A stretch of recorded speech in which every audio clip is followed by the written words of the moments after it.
കാത്തി ഒരു ക്വസ്റ്റ്യനെ, ഒരു ചായക്കടയില് ഒരു തത്ത ഇരിപ്പുണ്ട്, ഒരു പ്രാവ് ഇരിപ്പുണ്ട്. ചായക്കടയിൽ തത്തയും പ്രാവും.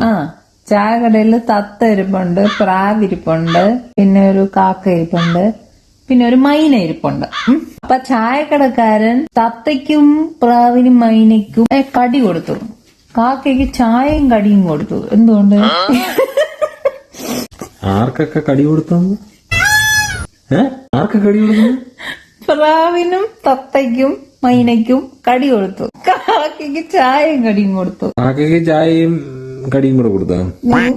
ഈ തത്ത കാക്കയും മൈനയൊക്കെ ആരുടെയും പേരാണ്? അല്ല. തത്തയ്ക്കും മൈനയ്ക്കും കടി കൊടുത്തു. ഈ കടിയാണോ? പലഹാരം. എന്താ തോറ്റാ? കാക്ക നമ്മളെ മൊയ്തീൻ കാക്കയായിരുന്നു. മൊയ്തീൻ കാക്ക? ഏത് കാക്ക? മുസ്ലിം കാക്ക. അയാള് ചായയും കടിയും കഴിക്കുമല്ലോ. മറ്റതൊക്കെ കടി മാത്രമല്ലേ കൊത്തി തിന്നാൻ പറ്റൂ പക്ഷികള്.